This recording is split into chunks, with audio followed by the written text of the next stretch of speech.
Vous savez ce qui est le plus frustrant? Ce n'est pas d'échouer, c'est de sentir au fond de soi qu'on est prêt pour plus, mais de constater qu'on se bloque encore et encore au même endroit. Vous voulez avancer, vous savez quoi faire, mais vous ne le faites pas. Ou alors, vous commencez, vous êtes lancé, tout semble bien parti, et, sans crier gare, quelque chose s'effondre. Une fatigue, un oubli, une urgence, une distraction, une excuse raisonnable. Et vous savez, ce n'est pas tant le fruit du hasard, hein. Souvent c'est de l'auto-sabotage. Et comprendre pourquoi il se déclenche, c'est déjà commencer à s'en libérer. En soi, l'auto-sabotage n'est pas un défaut, c'est une tentative de protection. Une partie de vous, une partie de nous, qui pense sincèrement qu'aller plus loin, réussir, changer de niveau, c'est dangereux. Cette partie n'est pas contre vous, elle cherche à vous garder en sécurité. Elle a simplement une définition erronée de ce qu'est la vérité, la sécurité, pardon. Pour elle, la sécurité, c'est le connu. Et le connu, même s'il est inconfortable, reste prévisible. Alors, dès que vous vous rapprochez d'un seuil d'expansion, financière, émotionnelle, professionnelle, elle va déclencher le frein. C'est un mécanisme inconscient hérité de votre passé, de votre environnement ou de votre histoire émotionnelle. L'autosabotage ne se montre pas toujours de façon évidente.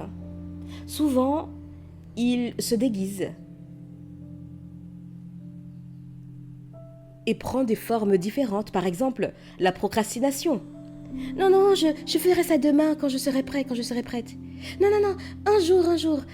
Vous savez, le fameux jour qui n'arrive jamais là. Non, non, un jour je vais créer mon entreprise. Un jour je vais faire ça. Et au moment de le faire, vous commencez et vous dites, non, non, demain, vous voyez? Et assez surprenant, il y a aussi la suractivité. Vous remplissez votre agenda pour éviter de vous concentrer sur l'essentiel. Je reprends l'exemple de la création d'entreprise. Bon, admettons qu'il y ait le business plan à faire, voilà, des démarches concrètes, mais vous passez tout votre temps sur le logo. Le logo, votre habit, votre nouvelle pochette, dernier cri. Mais non pas sur le cœur de l'activité. Il y a aussi sa cousine, là, le perfectionnisme. Et là, vous vous dites, non, non, ce n'est pas encore assez bien pour le montrer. Vous attendez le bon moment. Sauf que finalement, le bon moment n'arrive jamais. Et à s'accrocher autant au perfectionnisme, vous ne faites rien. D'où l'autosabotage. Et puis, il y a aussi la minimisation. Ah, ce n'est pas si important. Et non loin, on retrouve l'autocritique. Et là, vous vous jugez avant même d'essayer.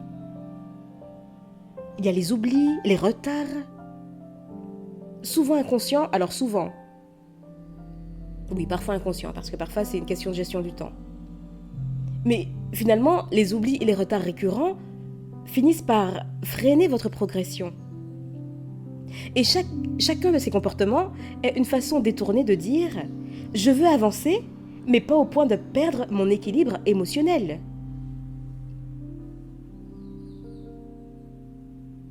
Et naturellement, on peut se poser la question de l'origine de ces résistances intérieures. D'où viennent-elles?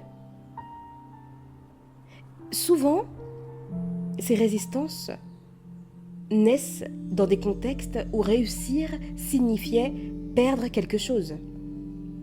Dans l'enfance, vous avez peut-être vu un parent épuisé par son travail, ou une réussite provoquait de la jalousie.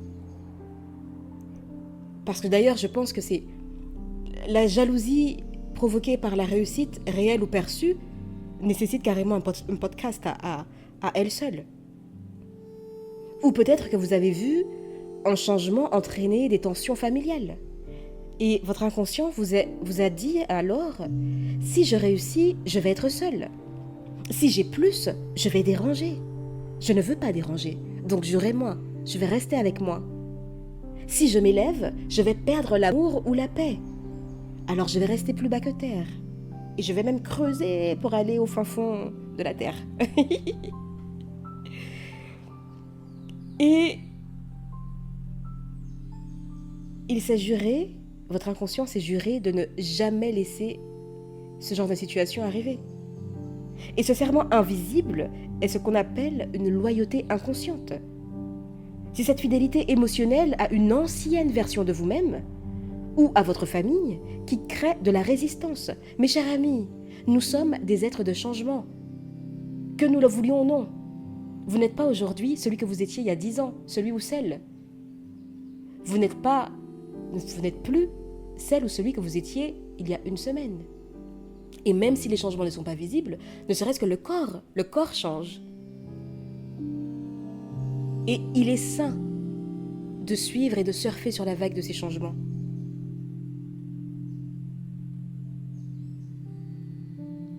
Une grande partie de l'autosabotage vient d'un conflit interne. Vous désirez la réussite, mais une autre partie de vous a peur des conséquences. Peur d'être jugé, peur d'être visible, peur de décevoir, de ne plus contrôler. Peur de tout perdre après avoir gagné. Et tant que ces peurs ne sont pas identifiées, elles vont diriger votre comportement. C'est un peu comme conduire avec un passager qui, à chaque montée, tire sur le frein à main. Vous êtes là, vous passez la première, vous accélérez, mais la personne à côté... Vous voyez ? Vous sentez la résistance, mais vous ne savez pas d'où elle vient. Et donc, il va vous falloir identifier là où les peurs cachées. Pensez à un domaine où vous vous sentez bloqué. Argent, projet, relations, visibilité. Et demandez-vous, qu'est-ce que j'ai peur de perdre si je réussis vraiment dans ce domaine ? Et prenez le temps d'écouter la réponse. Je vous assure qu'elle pourra vous surprendre. Peut-être que vous craignez de perdre du temps, des amis. À l'amitié aussi, ça mérite un podcast à lui tout seul. À elle toute seule, pardon, on dit une amitié. J'ai dit les amis ? Bon, je poursuis. Peut-être que vous craignez de perdre de l'intimité ou même votre calme. Et ce que vous découvrez ici, c'est le vrai saboteur. La peur de la perte et pas la peur de l'échec. Faites cet exercice, sincèrement.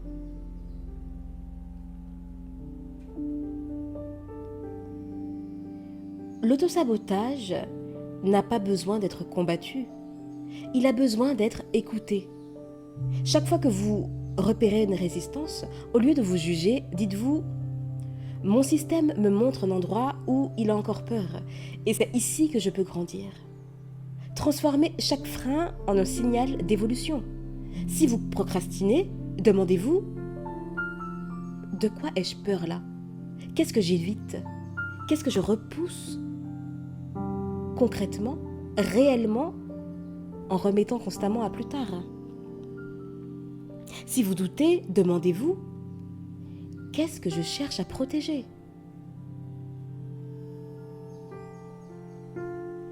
En ramenant de la conscience sur le comportement, vous retirez à la peur son pouvoir caché.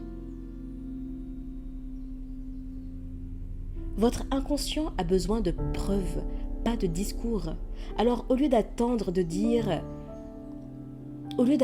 ne plus avoir peur pour agir, montrez-lui que vous pouvez agir malgré la peur et que rien de grave ne se produit. Par exemple, faites des pas mesurés. Ne cherchez pas à faire des grands sauts. Avancez un peu, laissez votre système s'habituer et puis avancez encore. Un petit pas, un petit pas, un petit pas. Et puis, célébrez vos micro-réussites.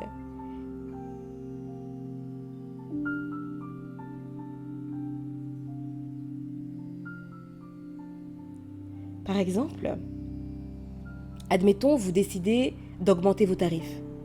Tout est prêt, vous avez bien réfléchi, mais au moment d'envoyer l'email à votre client ou à votre prospect, vous hésitez et vous ressentez comme une boule au ventre. Là, c'est votre corps, qui dit attention, danger, on risque le rejet. Mais si vous respirez, que vous vous rappelez de votre valeur et que vous appuyez sur envoyer malgré cette sensation, vous venez de reprogrammer une conscience. Et c'est dans ces micros-actes que la transformation devient réelle, concrète.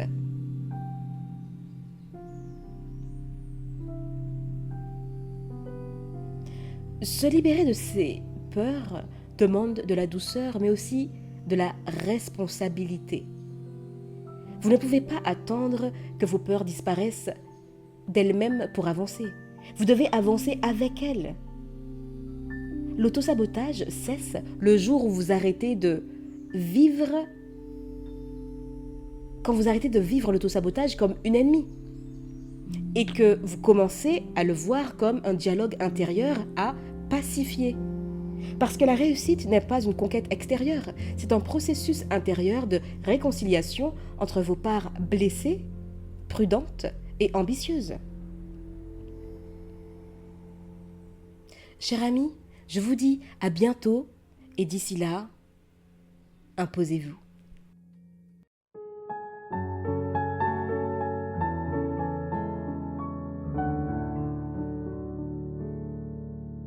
Ah oui.